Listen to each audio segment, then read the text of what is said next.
I'd like to take the opportunity to first introduce Dr. Dragos Roman. He is the acting director in the Division of Gastroenterology and Inborn Errors products, which is known as DGIEP, so that we don't get an acute vowel obstruction, talking about the various abbreviations you'll hear all day, not just FDA, but throughout the community. And that's a very important unit in the Center for Drug Evaluation and Research in the Office of New Drugs at FDA. That division is responsible for reviewing potential therapies for Niemann-Pick.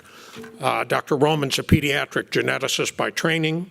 He began his career at FDA almost 20 years ago in the Division of Metabolism and Endocrinology as a medical officer, and now advancing to team leader, and now as acting director. And in this group, he's involved primarily in regulatory work in inborn errors of metabolism and rare disease, and also has been a prominent spokesperson in workshops on rare diseases of recent. So with many thanks and representing the FDA, Dr. Roman, we're looking forward to your comments. Thank you.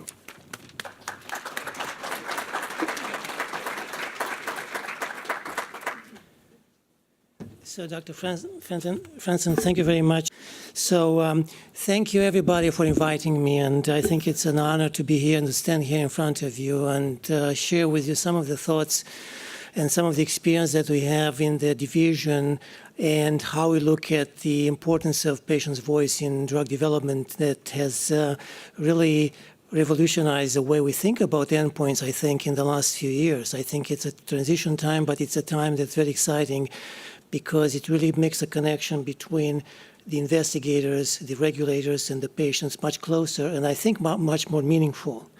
So just to start, I do not have any financial interest. So now just, this is a summary of my presentation. It's going to be fairly short because what I'm here for is primarily to hear patients, to hear your voice and hear your thoughts and take it back to the division and incorporate it into our thinking. But I thought about breaking it down into 3 units. And one would be talking to you a little bit about our division, because I don't know if anybody really understands or knows exactly who we are and what we do, and split that around 3 very simple questions: who we are, what we do, and how we do it.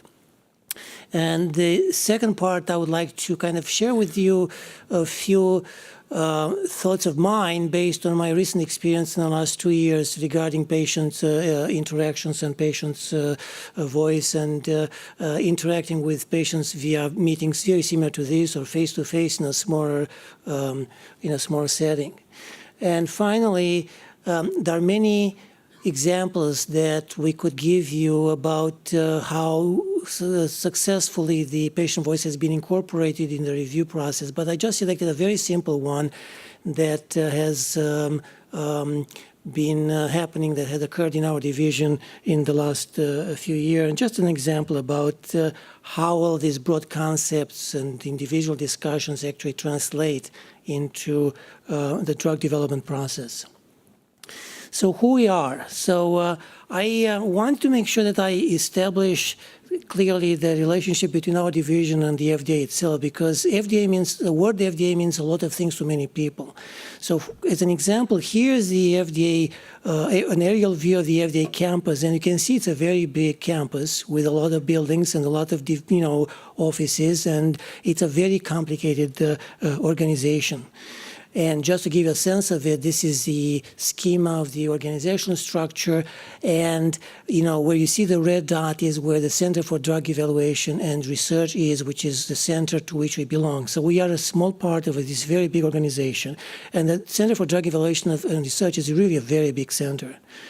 And next you can see the organization of CDER, the Center for Drug Evaluation and Research, and within that center there is the Office of New Drugs, which is responsible for approving new drugs. And within the Office of New Drug, where you see the arrow, the red arrow, the office, the OD 3, Office of Drug Evaluation 3, there are 3 divisions, and one of those 3 divisions is the Division of Gastroenterology and Inborn Errors products. So if you really look at the overall, aerial view of the FDA, where you see the little red arrow, that's exactly where we are. We are a small, piece of the FDA on the 5th floor on Building 22 on this very large campus. And this is a structure, the current structure of the division, and the structure actually has been evolving, so some of it may not be even up to date, but it gives you a sense about who's there and what you do. So you see at the bottom is the division director, so maybe there is some subliminal message that we are at the bottom. And subsequently see the leadership, and then you see the units, and each unit represents a team run by a team leader. We regulate 3 classes of drugs at this point. We have the so-called luminal GI, the gastrointestinal drugs. We have the hepatic drugs, which is an explosive area of drug development. And of course, we have the inborn areas of metabolism. And there are only 2 of those many units which are dedicated to inborn errors. And actually, here are the teams. We have 2 teams with 2 team leaders and team members. Most of the folks in the and of course, you see there are lots of vacancies, so we are looking for people to join us. And most of the folks in the IEM groups are pediatric or geneticists to start with, Dr. Hofnagel, Dr. Jang, Dr. Zaidi, Dr. Spoku, and Dr. Zand, I think I mentioned. And we also have an adult nephrologist, Dr. Zaidi, who I think may be even here today, and one of the team leaders, Dr. Donahue, has a background in immunology and allergy and experience in pulmonary. So what do we do? I think it's very clear that we do not develop drugs or we don't conduct clinical trials. Those are being done by drug developers. However, we do help and guide drug developers by providing regulatory advice about drug development at different stages, and we have interactions throughout the process. We end up evaluating the safety and effectiveness of the new drugs, via new drug applications, NDAs, and biologics, meaning enzymes or proteins via the biologics license applications. And eventually, we end up providing recommendation regarding the approvability of the new drug, labeling recommendation as well. And very importantly, I want to share with you here, because this is a community of rare diseases and we work in rare diseases continuously, we have the flexibility, we have the regulatory ability to apply flexibility regarding the amount and the data that is required to demonstrate that the drug is safe and effective. And we have using that very creatively in the past, and there are many examples that I had the opportunity to share with the public in meetings very much like this. And by the way, any drug approval has a summary of approval that goes on the FDA site and is available to anybody to have access to it, read it, see how this flexibility has been applied or not. Before I want to go any further, I just want to, by way of context, I want to remind you of the length and width of the drug development process, and primarily I'm doing this so I can give you a sense about where we see our role fitting into this process more prominently now than before. So before a drug comes to the FDA, drug developers spend a considerable amount of time and money to develop, to understand the potential drug, to develop it and study it in animals, provide safety information, and then they come and open what's called an investigational new drug. And then the drug goes into phase 1 of development, which means testing in humans, looking at the tolerability of the drug, looking at the pharmacokinetics of the drug. Subsequently goes into phase 2 of development, in which the efficacy or the pharmacological effect of the drug is tested in more depth. And at the end of phase 2, there is a typically end of phase 2 meeting in which the developers and the FDA get together and discuss a program. And obviously, there is a phase 3. Everybody knows about the phase 3, which is actually the stage in which drugs get tested to see if they are truly effective and to see their safety profile. And at the end of it, there is a process which involves submission of all that information in the form of the new drug application, NDA, or the biologic licensing application, or BLA. So how do you participate? We certainly participate through this process like any other division in the FDA and at all stages of development. But I think probably the most important thing that I want to communicate to you today, in addition to the importance of patient voice to us, is the fact that we made a very conscious decision to get involved in the very early stages, in the pre-IND stage. And many of the drug developers who come to us are somewhat surprised of the availability of the meetings that we provide to them. But we really feel strongly that in order to have a successful program, you have to get involved from the very beginning. So we believe that early engagement in drug development of every new drug before really planning, because we think that planning a successful clinical program in a rare disease takes all parties to communicate very early and work together from the early stages. And by parties, we mean, of course, the drug developers who develop the drug, the investigators who are the physicians who take care of the patients who will be tested with this drug and receive the drug in the process of drug development, and regulators such as the FDA, EMA, the European Agency, and of course, last but not least, patients, caregivers, and patient advocates. And we strongly believe that patients should expect a good return for their engagement and for their commitment in participating in these programs. They should be their trials, that should be informed their goals, and I think something we believe in. So what do we tell developers from the early stage? Well, we have early discussions, and we want early involvement.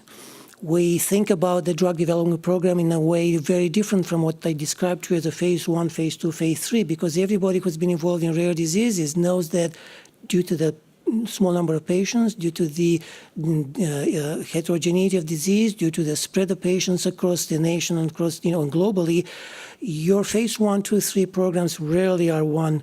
They rarely can be split as such, and they are actually one phase. When you start talking about drug development in pre-IND stage, the question that we receive from sponsors is actually phase 3 questions. So this is sort of a natural process for us to get involved very early on because of the nature of the rare diseases. We encourage sponsors to use innovative designs, but we like to be involved very early stage because if there are some issues, we want to be able to give our input. And we already believe, on behalf of the patients and on behalf of everybody, we believe that it is necessary to collect good quality data and well standardized data, because you rarely get 2 shots at the same program. And you don't want down the road after 3 or 4 years to look back at the information that was collected and say, I wish I have done this other way, collect this data in a different way, be more uniform, etc. So that's something we strongly believe in. So I was involved, as you heard, like many folks at the FDA, in lots of meetings with patients and patient advocacy group. And what really impressed me from the very beginning has been the availability and the generosity of patients to come and talk to us and explain to us what's important to us. And then, their shared confidence that we will take the information and do our part and be responsible and make the best of it. And people, patients have been extremely generous. They come, they take time off from their work. They come over and talk to us, and I think that is something that's really greatly appreciated. We respect and we humbly appreciate it. So we at the FDA, I think we want to hear patients' voice. I mean, that has been made clear to the outside, to the non-FDA world for quite a while, but I really want to reiterate how important that is, because patients' experience can inform drug development in many ways. It can help understand the disease burden, what's important to the patient. It can help us identify some specific symptoms or disease manifestations that are really crucial to patients. And they help us to think about endpoints in relationship with these particular symptoms, not in relationship to some kind of abstract scientific concept that we have been trained about. And it helps us to identify some benefits that are important to patients and may not be so obvious to the outside observers. Having gone to many meetings, it's not unusual to see patients talking about a benefit that was not captured in a clinical trial. And the reason for that is probably because the endpoints that measured benefit in that trial did not extend to gather all this information that was relevant to patients. We also recognize that patients are the ultimate beneficiaries of the drug development and the drug approval. We recognize that patients and caretakers and their families have the best insight to communicate to us, to the investigators, and to drug developers what's important to them, their degree of risk tolerance, which is very important to understand as well, and what constitutes really treatment benefit. You have always these academic discussions, is this change important or not? Is it statistically significant or not? Is it relevant to the patient? I think the patient has to have a voice and tell us, yeah, this change is important to me, or I don't think that much about that particular biomarker change, but I do believe that this improvement in my quality of life is really, critical to me or to my children or the patients I'm taking care of.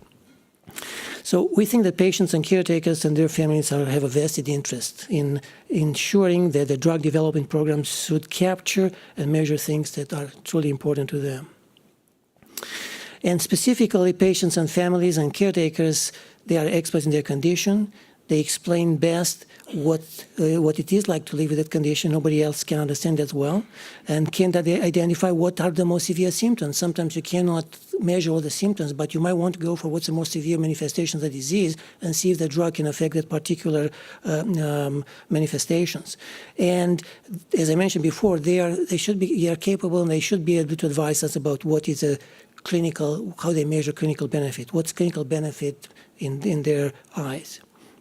And as I said, we had many meetings, so we continue to have meetings and the outside participation. Several members of the division go to different meetings. There are 7,000 rare diseases. We can't go to all of them, but we try our best.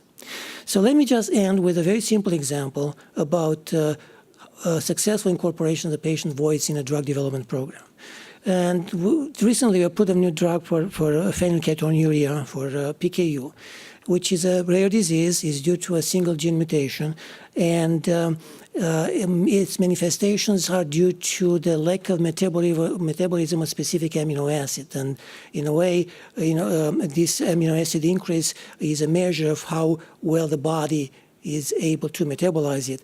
And it is associated with a variety of symptoms, but primarily intellectual disability, especially in children who, in case they are not treated from birth. It also has psychiatric disease and executive dysfunction, and there are drugs for PKU. However, adults with PKU were less well understood. And I think that the difficulty there came in the literature was not as extensive and not as clear about how adults would benefit from this reduction in serum phenylalanine, the amino acid that's elevated in PKU. And I'm going to make a parenthesis now. So remember, this is from the summary of approval for Palynziq, which was the drug I'm referring to, just to give you a sense that in the summary of approval, there is a specific section in which medical officers, FDA, have to describe specifically how the patient voice was evaluated, how it was incorporated, were there any participation to outside meetings, what kind of data was obtained, and what kind of data was incorporated into the thinking of the FDA. And here, basically, the summary of what happened, of a summary of the FDA reviewer regarding patient's voice and analysis of conditions, in the analysis of conditions section in the summary of approval. So as I was telling you, that it wasn't clear exactly how the disease impacts adults, because by adulthood, most of the neurological development that's completed. Patients depend less on a diet with respect to development. However, there is a lot of literature indicating that the adults have manifestations such as executive function deficiency. They have depression, inattention, poor quality of life, fogginess in the mind, and those tend to be reversed by diet, and therefore could be reversed by a drug that complements a diet. So the PKU Alliance established a scientific questionnaire that was given to all the members of to the patients in the PKU society, and they were able to come up with a list of symptoms and frequency of symptoms of what is relevant to patients. And I went to that meeting in anticipation of this particular BLA, and I sat in the meeting in which the data were presented, their annual meeting, and also I had the privilege and was allowed to sit along the patients as they discuss these particular symptoms for them or for their partners, and how the diet affected them. And also they came to us as well, and we have formal meetings during the review of the NDA, of the BLA.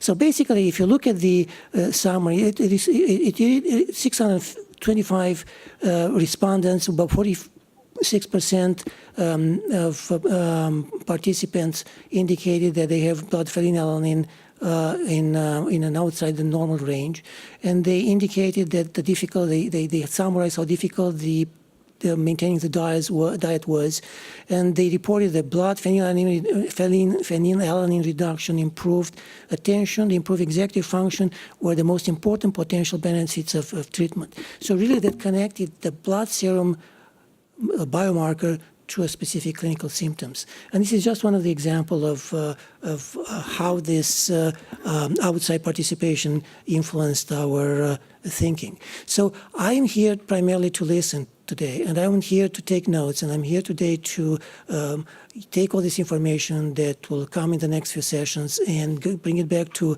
my colleagues and see how we can incorporate it into our thinking, into our discussions with drug developers and in selection of endpoints. So with that in mind, I want to thank you again for inviting me and allowing me to speak to you, and I'm looking forward to today's sessions. Thank you.